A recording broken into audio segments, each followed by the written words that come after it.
म्हणजे त्याला मराठीमध्ये आपण माईक टेस्टिंग असं म्हणतो.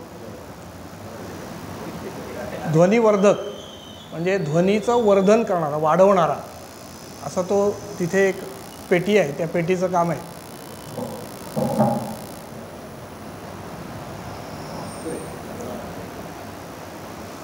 श्रावण व्याख्यानमालेमध्ये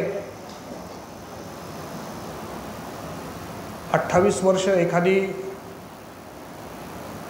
कृती सातत्याने करणं आणि बऱ्याच लोकांना बरोबर घेऊन करणं आणि त्या कृतीमधलं सातत्य टिकवणं आत्ताच्या इलेक्ट्रॉनिक्स मीडियाच्या माध्यमांच्या दिवसामध्ये हे हळूहळू दुरापस्त होत चाललेलं आहे. परंतु या व्याख्यानमालेत येऊन व्याख्यान देणारे आणि शांतपणे त्यांचं व्याख्यान ऐकणारे, त्याचा स्वाद घेणारे, मंथन करणारे, विचारमंथन करणारे असे सर्वच जण कौतुकास पात्र आहोत.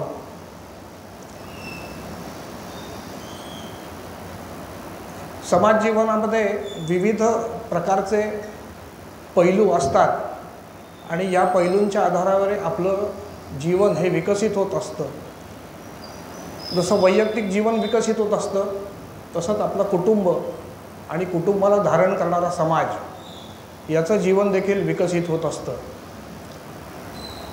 काळाच्या ओघात निर्माण झालेल्या व्यवस्था, त्यात शिरलेले दोष, त्या दोषांचं परिमार्जन आणि त्यातून नवीन मार्ग हे सातत्यानं चालणारी प्रक्रिया आहे.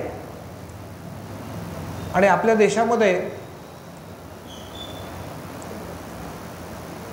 वाणी खंडन मंडन म्हणजे खंडन मंडन, विचार मांडणं, एखादा विचार पटला नाही तर त्याच्यावर मंडन करणं त्या विचारांचं, अशी जुनी परंपरा आपल्या देशाला लाभलेली आहे. किंबहुना जुनी परंपरा म्हणण्यापेक्षा आदि शंकराचार्यांचा जो कालखंड होता इसवी सन 830, त्याच्या आधीची 40 वर्ष एकेश्वरवादाचा तो कालखंड होता आणि त्याच्यामध्ये मंडन मिश्र आणि आदि शंकराचार्य यांच्यामध्ये वादविवाद झाला. अद्वैत मतसिद्धांत आणि एकेश्वरवाद, म्हणजे अशा पद्धतीची जुनी परंपरा आपल्या देशामध्ये आहे. आणि ती परंपरा गेली 28 वर्ष आपण सगळेजण साजरी करतो किंवा अनुभवतो किंवा आपण सगळे मिळून ती करतो. श्रावण व्याख्यानमालेत बोलण्याची संधी मिळाली त्याबद्दल मी सुरुवातीला धन्यवाद देतो. आजचा विषय जो आहे चौदार तळ्याचा सत्याग्रह, हा विषय तसा आपल्याला नवीन नाही. आपण चौदार तळ्यावर बरेचसे जण चौदार तळ्यावर राहतात किंवा महाडमध्ये राहत असल्यामुळे चौदार तळ्यावरचा सत्याग्रह हा आपल्याला काही नवीन नाही आहे. तसं बघायला गेलं तर एक कृती घडली आणि त्या कृतीमुळे समाजाला अंतर्मुख व्हायला भाग पाडलं.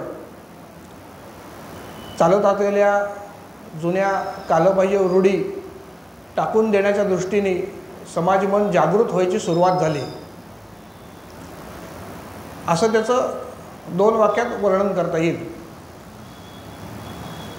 पण या चौदार तळ्याच्या सत्याग्रहाचा म्हणजे पूजनीय बाबासाहेब आंबेडकरांनी आंबेडकर चौकातल्या घाटावरनं उतरून उंजळीने पाणी प्यायलं आणि त्याचं 5,000-6,000 संख्येने जमलेल्या बांधवांनी तीच कृती करून चौदार तळ्याचं पाणी प्यायला सुरुवात केली.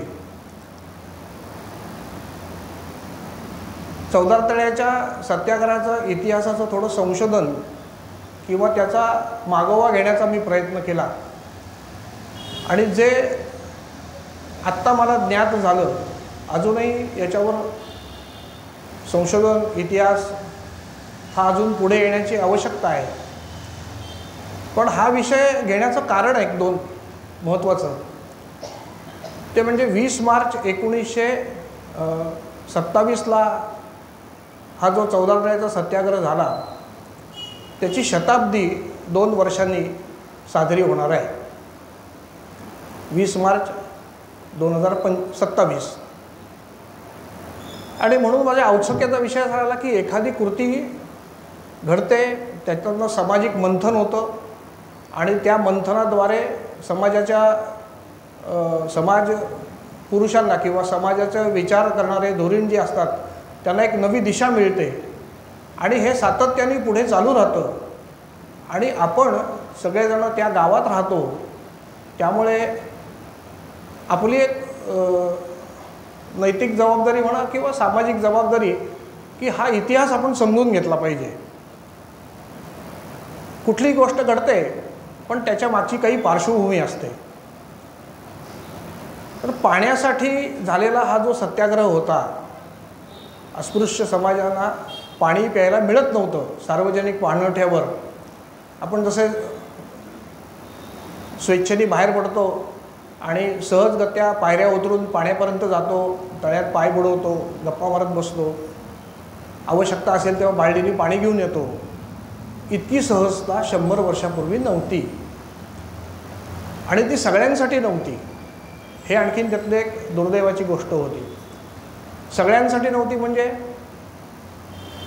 या अभ्यास विषयामध्ये काही ज्ञाती संस्थांचा मला उल्लेख करावा लागणार आहे, परंतु इतिहास समजून घेण्यासाठी म्हणून तो उल्लेख आहे असं आपण सगळेजण समजूयात.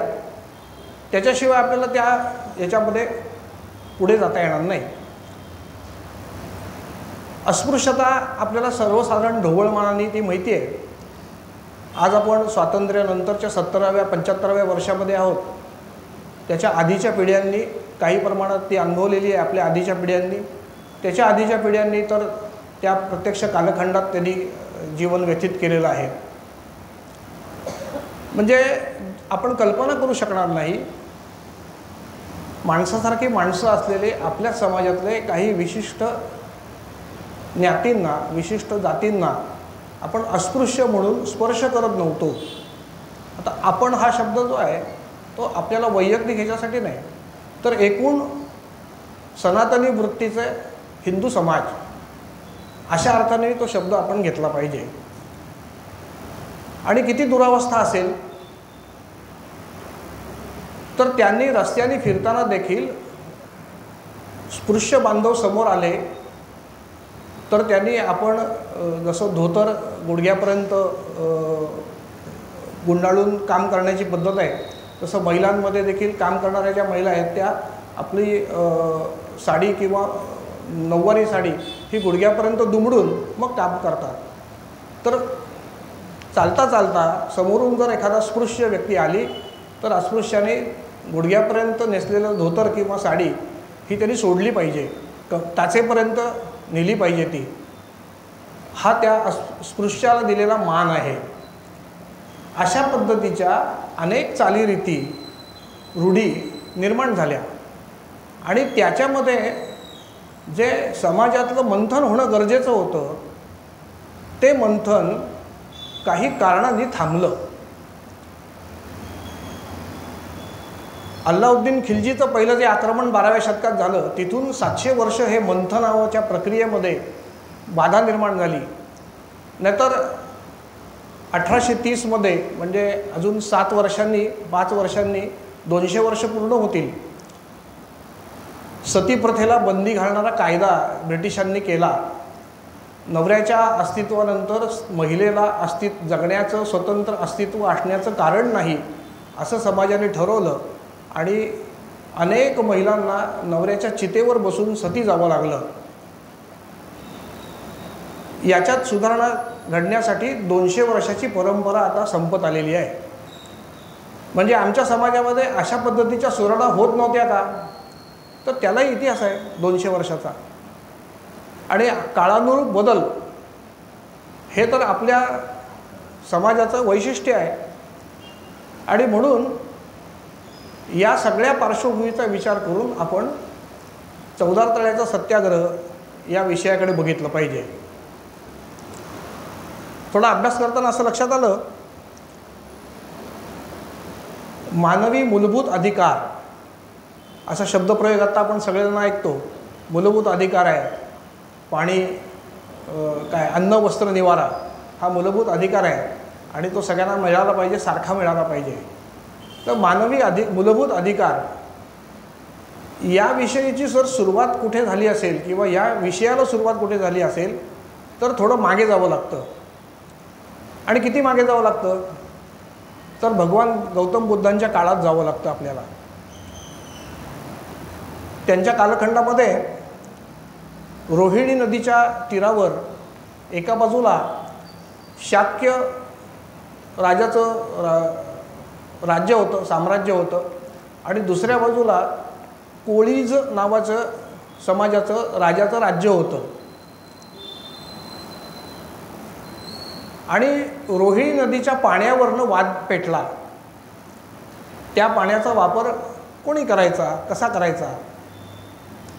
शाक्य राजांनी, सरदारांनी सभेमध्ये त्यांचा जो सरदार होता शाक्यांचा, त्याने असा ठराव केला की आपण कोळीजांवर आक्रमण केलं पाहिजे, त्यांना पराभूत केलं पाहिजे आणि त्यांना रोहिणी नदीचं पाणी घेण्यापासून वंचित ठेवलं पाहिजे, त्यांना ते पाणी मिळता कामा नये. या सभेमध्ये सिद्धार्थ गौतमांनी एक भूमिका मांडली आणि त्यांनी सांगितलं की हा प्रश्न प्रेमाने सुटू शकतो. वैराने वैर वाढतं पण प्रेमाने सुटू शकतो. आणि त्यांनी, म्हणजे सिद्धार्थ गौतमांनी केलेल्या ज्या सूचना आहेत,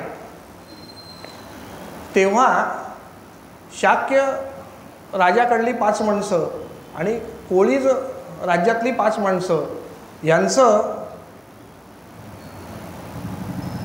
जगातलं एक पहिलं लवाद मंडळ स्थापन झालं. अशी घटना भगवान बुद्धांच्या चरित्रातल्या अभ्यासामध्ये आहे. आणि त्यांच्या सूचनेनुसार हे जे लवाद मंडळ स्थापन झालं, त्यांनी सारासार विचार करून संघर्ष न होऊ देता नदीच्या पाण्याचं वाटप कसं करायचं याच्यावर तोडगा काढला. म्हणजे पाणी, चौदार पाण्याचा सत्याग्रह. तर पृष्ठभूमी आपण कुठपर्यंत मागे जाऊ शकतो की पाण्यासाठी वाद झालेले जे आहेत, तर भगवान बुद्धांच्या कालखंडापर्यंत आपल्याला मागे जावं लागतं. त्याच्यानंतर या विषयामध्ये कोणी जर काम केलं असेल तर महात्मा बसवेश्वरांनी काम केलं. बसवेश्वरांनी आत्ताची जी आपली लोकसभा किंवा विधानसभा यांची जी पद्धती आहे, अशा आधारावर महामंडपम म्हणून त्यांनी पद्धती निर्माण केली होती. आणि या मंडपमच्या आधारे लोकांचे प्रश्न सोडवण्याची प्रक्रिया ही महात्मा बसवेश्वरांनी कर्नाटकामध्ये केली होती. त्यांचं राज्य हे जात, पंथ, लिंग यावरून कुठलाही भेद करता येणार नाही अशा पद्धतीचा कायदा करणारं बसवेश्वरांचं राज्य होतं. म्हणजे आपल्याला जर या विषयात जर मागे वळून बघायचं झालं तर बसवेश्वरांचा देखील उल्लेख आपल्याला करावा लागतो. तिसरा व्यक्ती आहे ती म्हणजे महात्मा ज्योतिबा फुले. यांच्या संदर्भामध्ये आपल्या सगळ्यांना माहिती आहे, स्त्री शिक्षणाची सुरुवात त्यांनी केली. आपल्या पत्नीपासून स्त्री शिक्षण सुरू केलं. नंतर अनेक चालीरीतींविरुद्ध त्यांनी जागृती निर्माण करण्याचा प्रयत्न केला. सत्यशोधक मंडळाची स्थापना केली. 1 जानेवारी 1887 रोजी दीनबंधू नावाचं वृत्तपत्र हे त्यांच्या मित्राच्या सहकार्याने त्यांनी सुरू केलं आणि अस्पृश्यांना त्यांच्या स्वाभिमानाची किंवा आत्मसन्मानाची जाणीव उत्पन्न करण्याचा प्रयत्न महात्मा फुलेंनी केला हे आपण सगळेजण जाणतो. त्याच कालखंडामध्ये कोल्हापूरचे छत्रपती शाहू महाराज यांनी देखील आपल्या राज्यामध्ये अशा पद्धतीचे कायदे केले. आणि कायद्याच्या अंमलबजावणी जर होत नसेल तर त्या गावचा जो गाव पाटील आणि तलाठी आहे त्याला जबाबदार गृहीत धरलं जाईल अशा आशयाचा आदेश शाहू महाराजांनी केलेला आपल्याला आढळतो. स्वाभाविकपणे हे जे सगळे आदेश आहेत किंवा ज्योतिबा फुल्यांच्या विषयी जर बोलायचं झालं तर त्यांनी आपली स्वतःची विहीर ही अस्पृश्य समाजातल्या बांधवांसाठी खुली करून दिली पाणी भरण्यासाठी.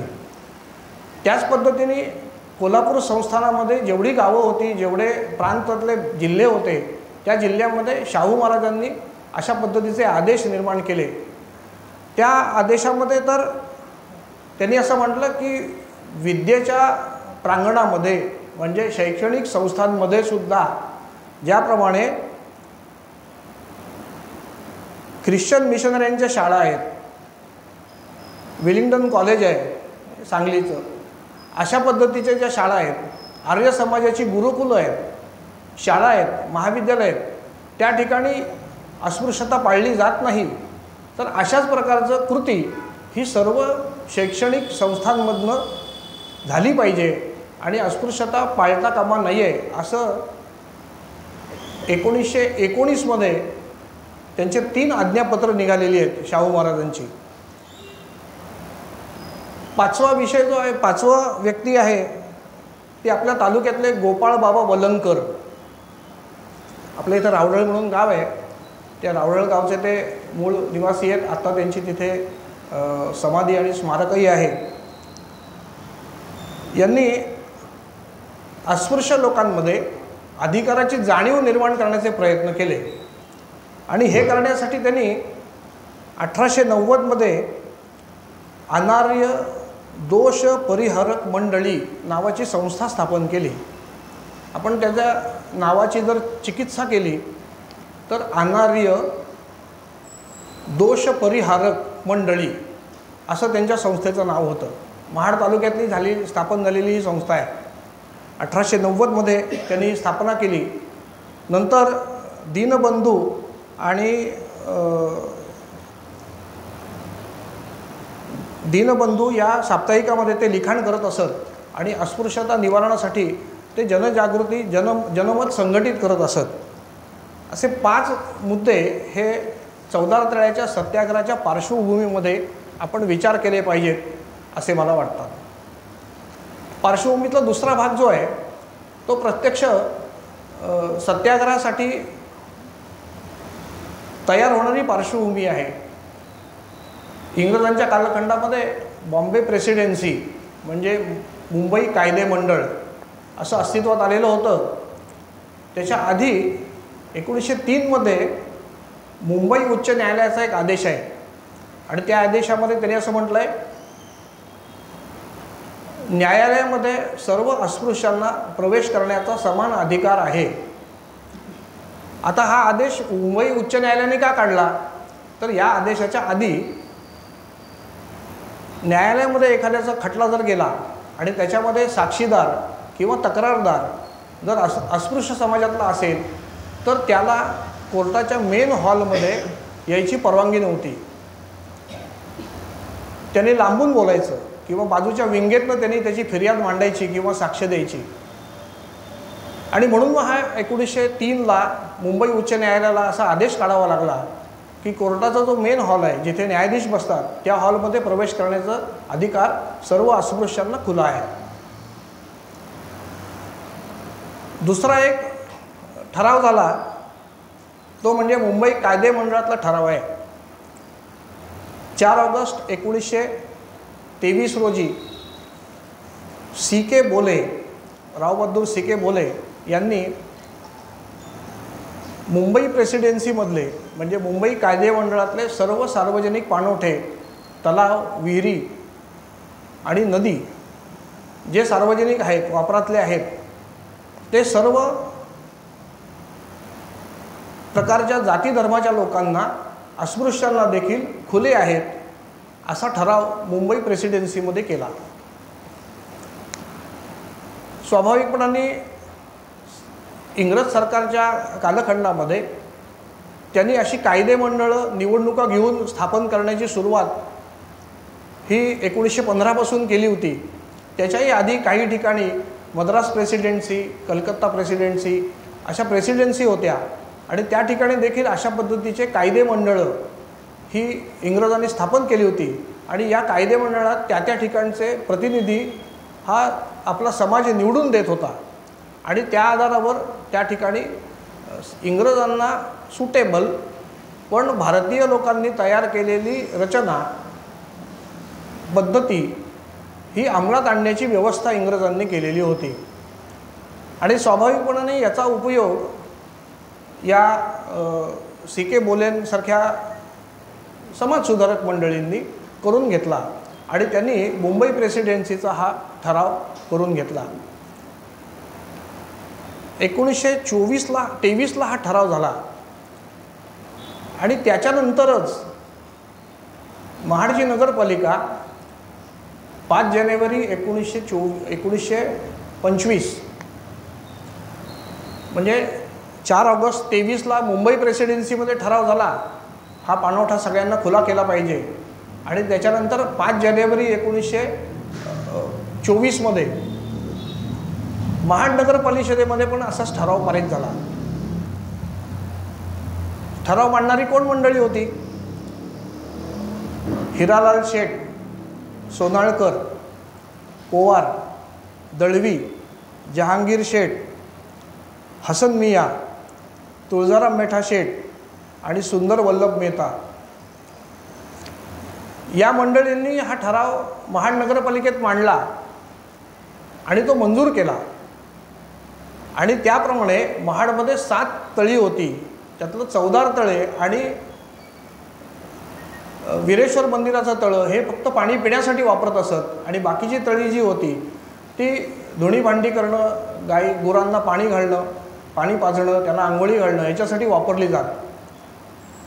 तर ह्या सगळ्या तलावांमध्ये अस्पृश्यसुद्धा प्रवेश करू शकतील, पाणी पिऊ शकतील अशा आशयाचा ठराव देशातल्या पहिला ठराव महाड नगर परिषदेने केला आहे. आणि आपण सगळे महाडकर आहोत.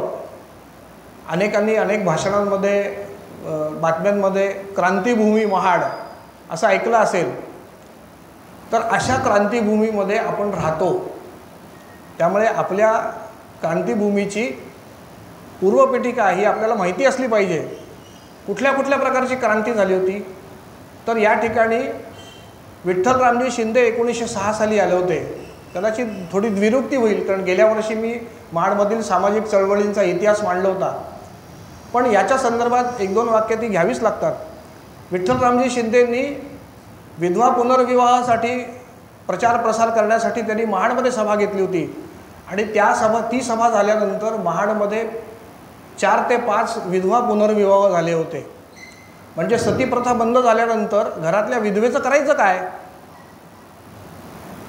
तिचं आयुष्य कसं असलं पाहिजे याच्यावर विचार करणारे मधला कालखंडामध्ये कोणीच नव्हतं.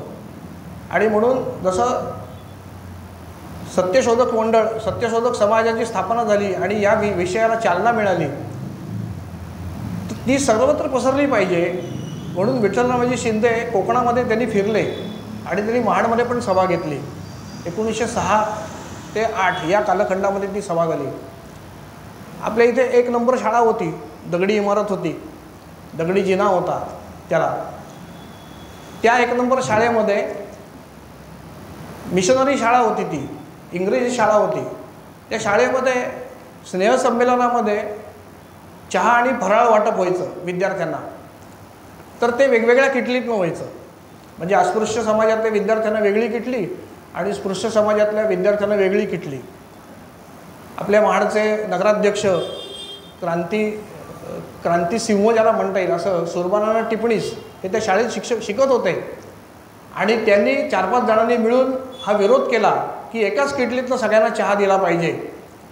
थोडासा वाद निर्माण झाला, वातावरण तंग झालं, पण शाळेतल्या शिक्षकांनी तो व्यवस्थितपणे मुद्दा हाताळला आणि त्या वर्षीपासून म्हणजे 1911 पासून शाळेतल्या स्नेहसंमेलनामध्ये एका किटलीतनं चहा हा सगळ्या प्रकारच्या विद्यार्थ्यांना मिळायला लागला. म्हणजे आपण विचार करतो की रूढी परंपरा जर आपण कालसुसंगत तपासल्या नाहीत तर काय निर्माण होऊ शकतं याची एक गोष्ट सावरकरांच्या पुस्तकामध्ये आहे. सावरकरांचं एक जात्युच्छेदक निबंध नावाचं पुस्तक आहे. त्यातली एक घटना आहे, ती थोडक्यात सांगतो म्हणजे विषयाला थोडे पुढे जाऊ आपण. म्हणजे कशा रूढी परंपरा ज्या आहेत की चहाच्या किटलीसुद्धा दुसरी किटली असली पाहिजे, आमची किटली वेगळी असली पाहिजे, अशा पद्धतीच्या भावना निर्माण होण्याचं कारण काय असतं? तर त्या रूढी परंपराग्रस्त जो समाज आपला आहे त्याची सावरकरांनी लिहिलेली एक गोष्ट आहे. कंसाळे प्रभू समाजामध्ये म्हणजे चांद्रसेनीय कायस्थ प्रभू समाजामध्ये एक लग्न होतं आणि त्या लग्नामध्ये जो यजमान होता मुलीचा नवरा त्यांनी पंचमंडळींना आणि प्रतिष्ठित मंडळींना जेवायला बोलवलं होतं. पंचपक्वान्नाचं जेवण होतं आणि त्या काळच्या पद्धतीनुसार जेवणाऱ्या प्रत्येक व्यक्तीचा ताटावर बसल्यानंतर सन्मान करण्याची पद्धत होती. म्हणजे त्याला चंदनाचं गंध लावलं जायचं, केशराच्या पाण्याने त्याची हात धुतले जायचे, असं त्याचा सन्मान केला जायचा. असं ते पंक्तीमध्ये पुढे पुढे चालले होते आणि जे वधूपिता होते म्हणजे ते जे यजमान होते त्यांच्या हातात गंधाची वाटी होती, त्याचं नाव कंसाळ आहे. तर ते धक्का लागला म्हणा किंवा काय झालं ते गंध जे होतं ते जमिनीवर सांडलं आणि त्यांनी त्यातलं थोडं गंध घेतलं आणि पुढे लावायला सुरुवात केली. ह्या एका कृतीमुळे पुढे ज्यांच्या डोक्याला गंध लावलं त्यांनी असं म्हटलं की जमिनीवर सांडलेलं गंध आम्हाला लावलं, हा आमचा अपमान आहे. आणि म्हणून त्यांनी आता आपण जात पंचायत नावाचा एक शब्द ऐकतो, अनेक बातम्यांमध्ये बघतो, म्हणून त्यांनी त्याच ठिकाणी पंचायत बसवली आणि त्यांनी त्या यजमानांना आणि त्यांचे जे सोयरे होते त्यांना चांद्रसेनीय कायस्थ प्रभू समाजातनं बहिष्कृत केलं, काढून टाकलं. मग आयडेंटिटी काय आमच्यासमोर? चांद्रसेनीय कायस्थ प्रभू, त्याचे चांद्रसेनीय कायस्थ कंसाळे प्रभू, जे गंध होतं ज्याचं नाव कंसाळं, त्यातनं गंध सांडलं, त्या कंसाळे प्रभू नावाची एक उपजात निर्माण झाली त्या दिवसापासून. सावरकरांच्या पुस्तकामध्ये आपण जरूर वाचा, अनेक उदाहरणं आहेत. जात्युच्छेदक निबंध असं त्या पुस्तकाचं नाव आहे. म्हणजे आमचा समाज कसा होता तर कालसुसंगत आमच्यात बदल होत नव्हते. आम्ही जुनी परंपरा, जुनी पाऊलवाट, ज्या वाटेवरून लोक चाललेत तीच पाऊलवाट आम्ही करत होतो. आम्ही नवीन वाट निर्माण करण्याचा प्रयत्न करत नव्हतो. हे उदाहरण म्हणून मी आता तुम्हाला दिलं की त्याची पार्श्वभूमी या सत्याग्रहाशी पण जोडलेली आहे. ही मानसिकता जी आहे ती पाण्याचा स्पर्श न करण्याच्या मानसिकतेशी जोडलेली आहे. आणि म्हणून मग कायदे मंडळात ठराव झाला, नगरपालिकेमध्ये ठराव झाला, तरी प्रत्यक्ष अंमलबजावणी होत नव्हती. म्हणजे 1925ला ठराव झाला आणि प्रत्यक्ष सत्याग्रह झाला तर तो 20 मार्च 1927ला झाला. म्हणजे 2 वर्षाचा कालखंडामध्ये गेला होता. आणि या कालखंडामध्ये अनेकांनी तसा प्रयत्न देखील केला नाही, कारण समाजाची एक भीती होती. अनेक सरकारी मंडळीसुद्धा धजावत नसत की कायदा आहे त्यामुळे तुम्ही या आणि पाणी प्या असं सांगण्यासाठी तहसीलदार मंडळी देखील त्यावेळेस धजावत नसत. आणि मग ही सगळी पार्श्वभूमी असताना सुद्धा एक उपठराव आला 2 वर्षांनी. आणि जोपर्यंत हे ठरावातला जो विषय आहे तो समाज मोठ्या प्रमाणात स्वीकारत नाही तोपर्यंत अस्पृश्यांनी तळ्याच्या पाण्याला स्पर्श करू नये असा एक उपठराव आला 1.5 वर्षांनी. अर्थात तो ठराव मंजूर झाला नाही. त्याच्यात अनेक उपसूचना होत्या की नगरपालिकेने माणूस ठेवावा. 3 घाट होते. म्हणजे माझ्या लहानपणी मी 2 घाट बघितले जिथे कपडे धुण्यासाठी व्यवस्था केली होती. काठाच्या बाहेर आंबेडकर चौकात एक घर होतं छोटं चौकोनी चौपाकी, त्या ठिकाणी 3 दगड होते फिक्स केलेले, त्याच्यावर लोक कपडे धुत असत आणि तळ्यातनं पाणी वर घेऊन जायचं आणि कपडे धुवायचे. या ठिकाणी आपली जी व्यायामशाळा होती त्याच्या शेजारी देखील असं ते घर होतं आणि त्या घरामध्ये कपडे धुण्याचं घर होतं. तर त्या ठिकाणी नगरपालिकेने माणूस नेमून अस्पृश्यांना नगरपालिकेच्या खर्चांनी पाणी वर आणून द्यावं अशी एक उपसूचना पण त्या ठरावामध्ये होती. म्हणजे हा तसा आता रंजक वाटतो आपल्याला इतिहास, परंतु त्या काळात ते भीषण वास्तव होतं. आणि हे सगळं मान्य झालं नाही. आणि म्हणून मग 1923मध्ये जसा महापूर आला होता आपल्याकडे आणि आपले नगराचे नगराध्यक्ष डॉक्टर सुरबाराना टिपणीस यांचे वडील एल्फिस्टन कॉलेजमध्ये प्राध्यापक होते. त्यांनी आपल्या कुटुंबाला मुंबईत घेऊन गेले इथलं सगळं नीटनेटकं स्थिर स्थावर होईपर्यंत. त्या दरम्यानच्या काळामध्ये सुरबाराना टिपणीसांचे जे मेव्हणे होते अनंतराव चित्रे यांचा आंबेडकरांचा जुना स्नेह होता आणि त्यांनी ओळख करून दिली की हा माझा मेव्हणा महाडला असतो, त्याचं नाव सुरेंद्रनाथ टिपणीस. आणि हा नगर परिषदेचा प्रेसिडेंट आहे महाडच्या, अशी ते जुजबी ओळख होती. त्याच्यानंतर त्यांचा स्नेह वाढला आणि सत्याग्रहाचा विषय जेव्हा आला तेव्हा अनंतराव चित्र्यांनी असं म्हटलं की महाडमध्ये नगरपालिकेने केलेला ठराव आहे, त्या ठरावाची अंमलबजावणी होत नाही, म्हणून बाबासाहेब तुम्ही तिथे यायला पाहिजे आणि महाड नगरपालिका सर्वतोपरी मदत करील, अशी भूमिका अनंतराव चित्र्यांनी मांडली. त्याच्यानंतर बाबासाहेबांनी असे म्हटलं की या सगळ्या याचा महाडमधलाच एक कोणतरी अध्यक्ष असला पाहिजे. मी तर आहेच, मी सहाय्यक होईल, पण महाडमधला अध्यक्ष करणं हे त्या काळच्या एकूण सामाजिक परिस्थितीमध्ये हे शक्य नव्हतं.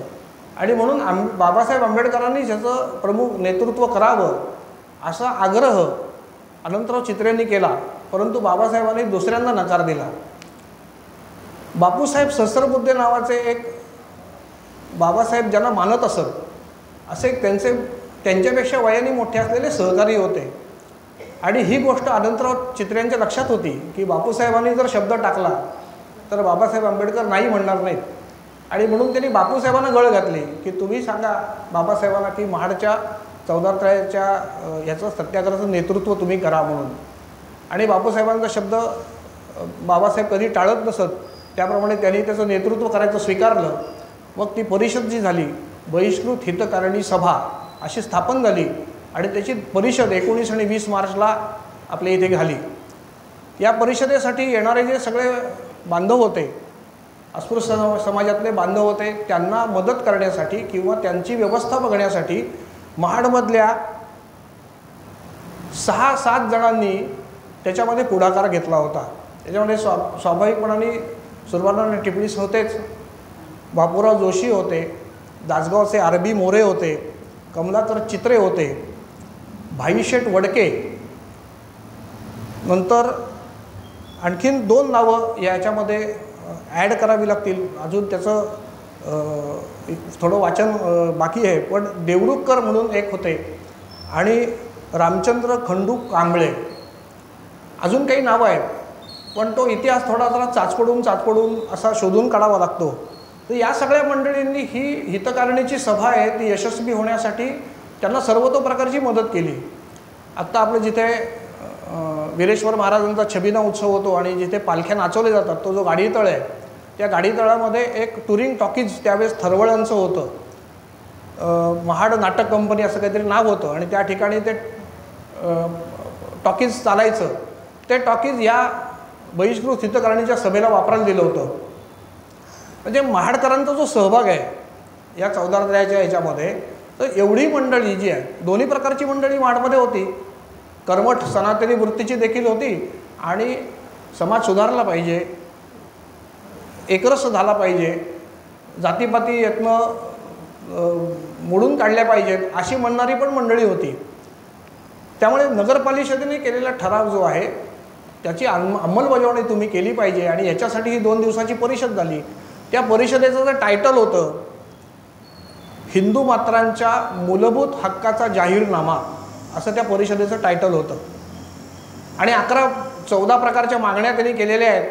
26 त्याच्यावर एक स्वतंत्र व्याख्यानाचा विषय होऊ शकतो. तर त्याची जे बारकावे आहेत हे देखील खूप सांगण्यासारखे आहेत. खूप आत्ता आपल्याला ते रंजक वाटतात, पण त्या काळामध्ये ते होणं म्हणजे एक धैर्याचं काम होतं किंवा एक काय ज्याला म्हणू आता म्हणतात क्रांतिकारक विचारसरणीचं काम होतं. असं ते ठरावातले 14-15 मुद्दे आहेत. त्याच्यामध्ये स्वाभाविकपणाने पाण्याचा विषय आहेच आणि तो बाबासाहेबांच्या अध्यक्षीय भाषणामधनं त्यांनी मांडला. सत्याग्रहासाठी ती परिषद संपल्यानंतर दुपारी सगळी मंडळी चौदार तळ्यावर आली प्रत्यक्ष.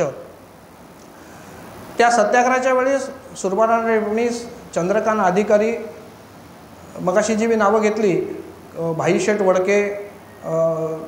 वडक्यांचं एक वैशिष्ट्य होतं. म्हणजे सत्याग्रह झाल्यानंतर हा जी घटना घडल्यानंतर 2 प्रकारच्या घटना घडल्या. त्याच्यानंतर एक फौजदारी गुन्हा दाखल झाला आणि एक मालकी हक्काचा दावा दाखल झाला. तो विषय जो आहे तो स्वतंत्र याच्यामध्ये आपण ठेवूयात. तर त्याच्यामध्ये बोलायला गेलं तर खूप बोलण्यासारखं आहे. जे साक्षी पुरावे झालेले आहेत त्या साक्षी पुराव्यांवर देखील बोलता येईल. दोन्ही बाजूच्या साक्षी पुराव्यांवर पण बोलता येईल. त्याच्यामध्ये अनेक मुद्दे हे न्यायालयासमोर आणण्यात आले. तर ह्या सगळ्या मंडळींना म्हणजे प्रत्यक्ष सत्याग्रह करत असताना सुरबानांना टिप्पणीस बापूराव जोशी, डी.व्ही. प्रधान असे म्हाडातली जी मंडळी होती, मंडळी बरीच होती, संपूर्ण 5-6 हजाराचा जमाव, एकूण महाडची लोकसंख्या त्यावेळेस 9,000च होती आणि त्याच्यात 5,000 लोक बाहेरून आली होती केवळ या विषयासाठी. तर असा जो प्रत्यक्ष सत्याग्रहाचा विषय झाला. म्हणजे पाणी बाबासाहेबांनी प्यायलं आणि अनुयायांनी पण तीच कृती केली. त्याच्यानंतर ही सगळी मंडळी पुन्हा वीरेश्वर टॉकीजमध्ये जायला उलटी फिरली आणि त्या ठिकाणी जाणार तर तळ्याचं पाणी बाटलं अशी गावामध्ये अरोळी उठली आणि आता ही सगळी मंडळी वीरेश्वर बाटवायला निघालेली आहेत अशी पण एक हाक गावामध्ये एक रुमर उठली. कोणीतरी आरडाओरडा करून सांगितलं की वीरेश्वर वाचवा, वीरेश्वर वाचवा. पण ही सगळी मंडळी त्या जेवणाच्या ठिकाणी जात होती, परंतु गावामध्ये तणाव निर्माण झाला, मारहाण देखील झाली, त्याच्यावर पोलीस केस झाली, 4 जणांना त्याच्यात शिक्षा झाली. ही सगळी घटना घडली. त्या ठिकाणी असलेलं जेवण काही प्रमाणामध्ये ज्यांनी विरोध करायचं ठरवलं होतं त्यांनी तिथे जाऊन विरोध करण्याचं काम केलं आणि त्यातलं काही जेवण पण त्यांनी उलटवून टाकलं. पाणी आणलेलं होतं. त्यावेळेस त्या सगळ्या मंडळींना पिण्यासाठी पाणी आणण्याला 40 रुपये खर्च झाला होता बैलगाडीचा, असं त्या खटल्याच्या याच्यामध्ये एक नोंद आहे.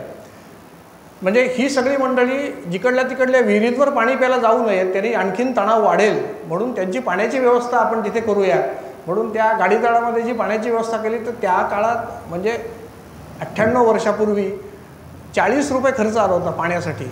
आणि आज किती सोपं आहे, आपण एक फोन केला तर एक 20 लिटरचा जार थंडगार आपल्याकडे येतो आणि आपण त्याचा आस्वाद घेतो. म्हणजे अशा सगळ्या ज्या इतिहासात घडलेल्या गोष्टी आहेत या आपल्या गावात घडल्या आणि म्हणून आपण ह्याच्यामधनं नवीन काही शिकणार आहोत की नाही. तर भाईशेठ वडक्यांचा विषय मगाशी सांगता सांगता जरा दुसरीकडे गाडी गेली. हे सगळं झाल्यानंतर एक फोटो काढायचा ठरलं आणि म्हणून गांधी टॉकीजचे जे मालक आहेत देवचंद भाई गांधी यांनी सांगितलं की माझं टॉकीज तुम्हाला खुलं आहे, मोफत तुम्हाला मी काही कार्यक्रमांना मी देतो. सगळी मंडळी त्या ठिकाणी जमली. फोटोग्राफरला पण बोलवलं होतं. आता जसं हे समोर लावलेलं आहे तसं एक मोठा खोका लावलेला असायचा आणि फोटोग्राफर येऊन त्याच्या डोक्यावरनं कोर्टाचा जसा धगा असतो तसं धगा घेऊन तो फोटो काढायचा, अशी पद्धत त्या काळात होती. जुना कॅमेरा होता. तर ते आणल्यानंतर सगळेजण जमले होते व्यासपीठावर. बाबासाहेबांच्या असं लक्षात आलं की या सगळ्यांमध्ये भाईशेठ वडके नाहीत.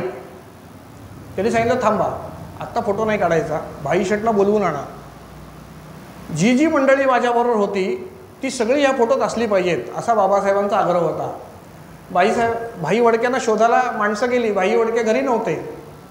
थोड्या वेळाने त्यांना बाजारात कळलं की असं आहे म्हणून आणि मला सुरबानानांच्या गोविंद निवासमध्ये गेलं पाहिजे. गोविंद निवास सुरबानाना टिपणीसांचं घर. म्हणजे आपण गांधी टॉकीजकडे जाताना गवळआळीकडे वळतो, म्हणजे प्रभुराम मंदिराकडे वळतो, तर कोपऱ्यावरचं ते घर आहे ते ह्या सगळ्या क्रांतीचं केंद्र होतं. त्या ठिकाणी सगळं ठरत असे आणि त्याची अंमलबजावणी होत असे. म्हणून भाईशेठ वडके सुरबानानांच्या घरापर्यंत गेले. त्या ठिकाणी सुरबानानांचं घर कोणी पाहिलं असेल तर त्यांच्या लक्षात येईल की आज शिरल्यानंतर डाव्या हाताला एक मोठा लाकडी असा चौरंग असायचा. म्हणजे त्याला चौरंग म्हटला पाहिजे, 4 पाय होते म्हणून. त्याचा खरा प्लॅटफॉर्मच म्हणू आपण त्याला. आणि त्या ठिकाणी गप्पा मारायला मंडळी बसलेली असायची. गावातली सगळी मंडळी, सगळ्या प्रकारची मंडळी त्या ठिकाणी येत असत. तर तिथपर्यंत भाई गेले. त्या ठिकाणी बाबासाहेब बसले होते आणि त्यांनी म्हटलं अरे भाई तुझीच वाट बघतोय आम्ही, तू चल माझ्याबरोबर. आणि ते गांधी टॉकीजमध्ये भाई वडक्यांना घेऊन गेले. नंतर भाईंना मध्ये बसवलं त्यांनी आणि बाबासाहेब म्हटले की भाई तुझी टोपी आहे ही पांढऱ्या रंगाची आहे, म्हणजे गांधी टोपी आहे, तर ती जर तू नाही घातलीस तर बरं होईल असं बाबासाहेबांनी म्हटल्यानंतर भाईशेठ वडक्यांनी त्यांच्या डोक्यावरची टोपी काढली. तर तो कालखंड असा होता की डोक्यावर टोपी असल्याशिवाय किंवा डोक्यावर पगडी किंवा टोपी असल्याशिवाय लोक बाहेर फिरत नसत. एक संकेत होता, ज्याच्या डोक्यावर टोपी नाही किंवा अनेक लोकांच्या टोपी नाही तर काहीतरी वाईट घटना घडलेली आहे किंवा ही माणसं अंत्ययात्रेसाठी चाललेली आहेत असा एक समज म्हणजे अशी एक प्रथा होती आणि त्यामुळे त्यावेळेस एखादी दुःखद घटना घडल्यानंतर बोडक्या डोक्याने जायचं अशी त्या काळची पद्धत होती. मग भाईशेठ वडक्यांनी टोपी काढल्यानंतर बाबासाहेबांनी त्यांच्या खांद्यावरचं उपरणं काढून भाईशेठ वडक्यांच्या गळ्यात घातलं आणि आता तुम्ही फोटो काढू शकता असं म्हटलं आणि मग तो फोटो निघाला. दुर्दैवाने आपल्या महाडच्या पुरामध्ये 2021 साली असे अनेक प्रकारचे ऐतिहासिक लिखाण केलेलं आणि असे फोटो हे आपल्याला आज उपलब्ध नाही आहेत. तरीसुद्धा आपण प्रयत्न करत आहोत शताब्दीपर्यंत काही ना काहीतरी स्वरूपात त्याचं चित्र आपल्या डोळ्यासमोर येईल. म्हणजे महाडकरांचा जो सहभाग आहे तो अशा पद्धतीने होता. त्याच्यानंतर खोतीविरुद्ध लढा हा कोकणातील एक मोठी क्रांतिकारी घटना होती आणि त्यासाठी म्हणून आणि 14 तळ्याची जी केस चालू होती कोर्टामध्ये त्याच्यासाठी म्हणून एकूण 14 वेळा बाबासाहेब आंबेडकर महाडमध्ये आलेले आहेत आणि बहुतांशी वेळा त्यांचं वास्तव्य टिपणिसांच्या घरी असे. आणि मग उरलेल्या वेळामध्ये कोर्टात जबानी झाली किंवा कोर्टात फिर्याद वादीच्या बाजूनी बोलणं झालं, नंतर उरलेल्या वेळामध्ये गावामध्ये बाबासाहेब आणि सुरबानांना फेरफटका मारत असत आणि त्यावेळेस अनेक मंडळींनी बाबासाहेबांना आपल्या घरामध्ये बोलवलेलं आहे असा उल्लेख सापडतो. एक उल्लेख करायचा आहे तो म्हणजे आपल्या इथे अनिल कांबळे बसलेत, त्यांचे आजोबा यांनी देखील बाबासाहेबांना त्यांच्या घरी नेऊन चहापान पानसुपारी असं केलेलं आहे. म्हणजे 14 वेळा जे बाबासाहेब आले ते समाजामध्ये विविध प्रकारच्या मंडळींना त्याच्यापुढे भेटले आणि चर्चा झालेली आहे. याच्याशिवाय आणखीन एक गोष्ट जी महाडच्या बाबतीत आहे ती म्हणजे हे सगळे झाल्यानंतरसुद्धा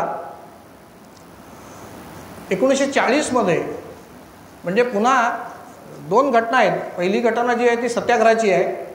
त्याच्यानंतर एक प्रकार झाला तो म्हणजे तळ्याचं पाणी अस्पृश्यांनी बाटवलं म्हणून ते पाणी शुद्ध केलं पाहिजे म्हणून शुद्धी समारंभ पण झाला.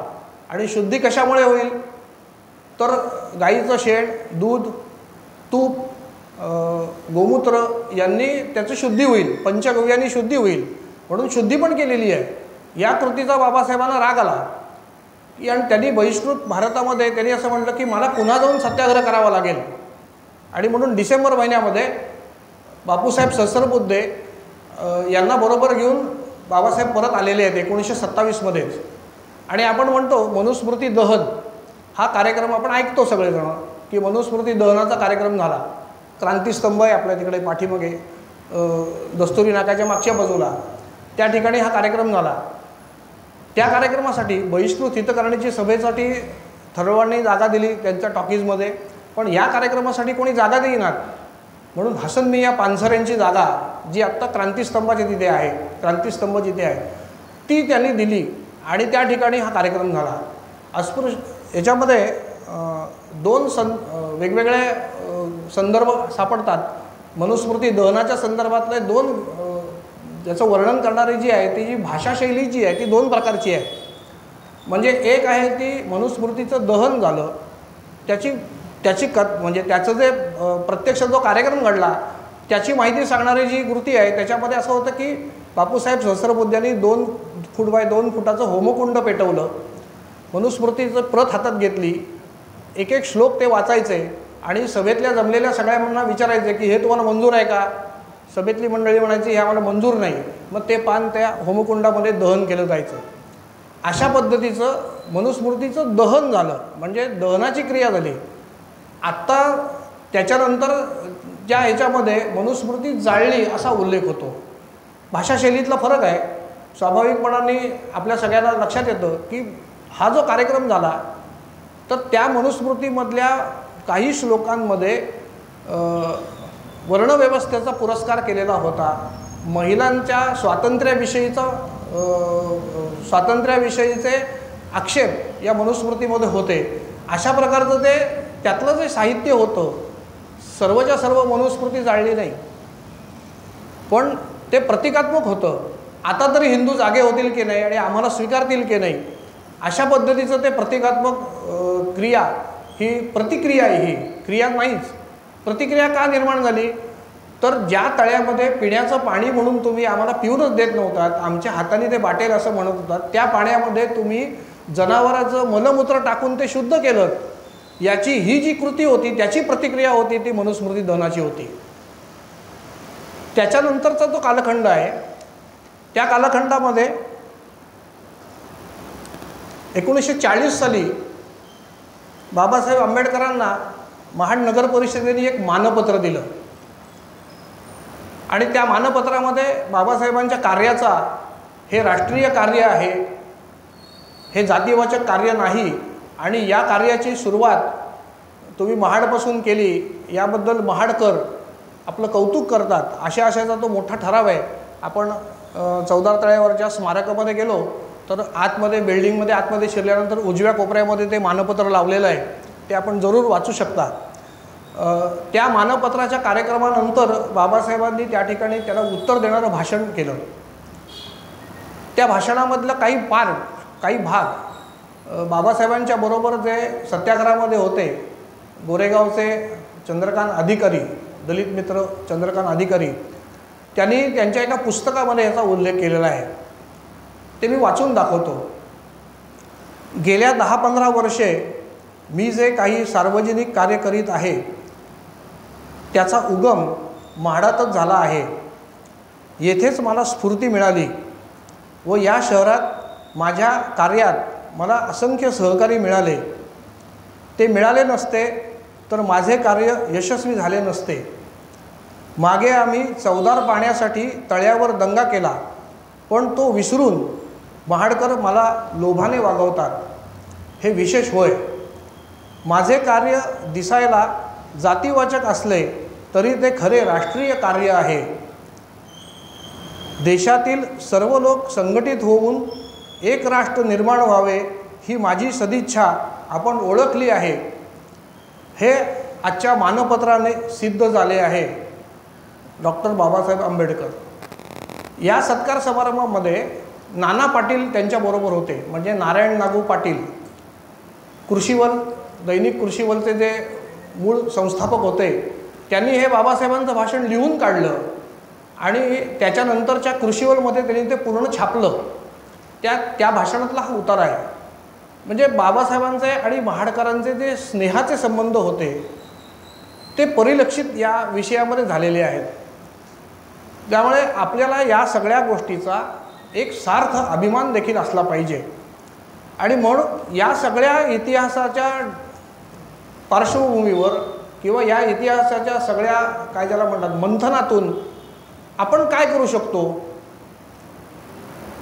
आत्ताच्या सद्यस्थितीमध्ये आपण काय करू शकतो, तर आज आपण अनेक प्रकारच्या ज्या जुन्या पद्धती होत्या, व्यवहारातल्या पद्धती होत्या, त्या हळूहळू आपण टाकून दिलेल्या आहेत आणि आपण नवीन पद्धतीने समाजाची जीवनमान जगण्याचा प्रयत्न करत असतो. तर हा विचार अजून भरपूर लोकांपर्यंत पोचला पाहिजे, म्हणजे समाजातल्या शेवटच्या घटकापर्यंत हा विचार पोचला पाहिजे. आणि याच्यासाठी म्हणून गेले 7-8 वर्ष चौदार तळे विचार मंच म्हणून आपल्या ठिकाणी एक मंच स्थापन झालेला आहे. आणि हा जो विचार आहे की बाबासाहेबांच्या बरोबर सत्याग्रहामध्ये महाडकरांचा देखील सहभाग होता, हा इतिहास आज सांगितला जात नाही, तर तो इतिहास देखील सगळ्यांच्या समोर यायला पाहिजे आणि तो केवळ भाषणात न येता तो कृतीतून दिसला पाहिजे. म्हणून 20 मार्च रोजी या ठिकाणी क्रांतिस्तंभाच्या समोर आपण पिण्याच्या पाण्याची व्यवस्था आणि काही प्रमाणात भोजनाची व्यवस्था या चौदार तळे विचार मंचाच्या वतीने करतो. हा विचार मांडण्याचं किंवा हा विषय यावर्षी व्याख्यानमालेमध्ये मला विचारल्यानंतर मी सांगितल्याचं कारण देखील तेच आहे की 2027 साली या चौदार तळ्याच्या सत्याग्रहाची शताब्दी आहे आणि ही शताब्दी साजरी करत असताना महाडकर म्हणून आमची भूमिका काय असली पाहिजे किंवा आम्ही काय केलं पाहिजे, तर आम्हाला महाडचा इतिहास माहिती असला पाहिजे, या चौदार तळ्याची पार्श्वभूमीचा इतिहास देखील आम्हाला माहीत असला पाहिजे आणि तो मांडण्याचा मी बोलण्यासारखं खूप आहे, पण आपल्या श्रावण व्याख्यानमालेचा जो आपण सगळ्यांनी मिळून घालून घेतलेले जे संकेत किंवा नियम आहे तो पाळला पाहिजे आणि म्हणून हे एका तासात बसवण्याचा मी प्रयत्न केला. शेवटी एक गोष्ट सांगावीशी वाटते. पूर्वीच्या काळी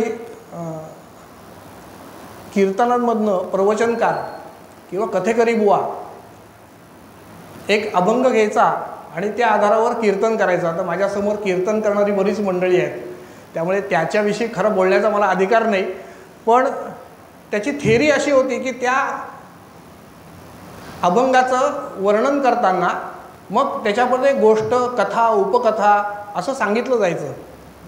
असंच एका देवळामध्ये एक कथेकरी बुवा परमेश्वराची भक्ती का केली पाहिजे असं सांगत होते. आज आपण आपल्या हातामध्ये मोबाईल आल्यामुळे आपण व्हिज्युअलाइज करू शकतो. म्हणजे एक इंग्रजी शब्द आहे, पण आपल्या दृष्टी समायोजन कक्षामध्ये, मराठी शब्द उच्चारला मी, दृष्टी समायोजन कक्षामध्ये महापूर म्हणजे काय हे आपण अनुभवलं पण आहे आणि बघितलं पण आहे. पण ज्या काळात कथेकरी बुवा कीर्तन करत होते त्या काळात दृकश्राव्य माध्यमं नव्हती. त्यामुळे कथेमध्ये रंगवून रंगवून अशा पद्धतीचा प्रलय येतो आणि हा प्रलय जेव्हा येईल तेव्हा जो परमेश्वराची भक्ती करतो त्यालाच परमेश्वर दारून नेतो, हे तात्पर्य त्यांना सांगायचं होतं. हे सांगत असताना जे श्रोते होते ते सगळे भयभीत झाले होते. प्रलयाची कल्पना मांडल्यानंतर सगळ्यांच्या चेहऱ्यावर भीती होती. आणि एका कोपऱ्यात एक गृहस्थ बसलेले होते, त्यांच्या चेहऱ्यावर मात्र काही भाव नव्हते. बाकी सगळेजण मंडळी घाबरली होती, प्रलय येणार म्हणजे काय होणार. तर त्यांचा चेहरा जो होता तो स्थितप्रज्ञासारखा होता. म्हणजे महाभारताच्या युद्धामध्ये जो स्थितप्रज्ञ श्रीकृष्णाला पाहिजे होता तो त्या कीर्तनात बसलेला होता, असा तो स्थितप्रज्ञ होता. त्याला काही नव्हतं, त्या कथेचं काही नव्हतं पडलेलं. स्थिर, आता गंभीर चेहरा घेऊन शांत बसलेला होता. कीर्तन संपलं, कथा संपली, आरती झाली, सगळेजण कथेकरी बुवांच्या पाया पडून आपापल्या मार्गाला गेले. पण या कथेकरी बुवाच्या डोक्यात होत होतं की मी एवढी सांगितलेली गोष्ट होती, इतकी समर्पक होती, इतकी प्रभावी मांडलेली होती की सगळ्या लोकांच्या चेहऱ्यावर प्रलय काळ काय असेल याची भीती आलेली होती. पण याच्या चेहऱ्यावर काय भीती नव्हती. कीर्तन संपल्यानंतर कथेकरी बुवांनी त्याला गाठलं आणि त्यांना विचारलं का हो, मी एवढी गोष्ट सांगितली, रंगवून सांगितली, सगळ्यांना भीती वाटली, तुम्हाला का नाही वाटली?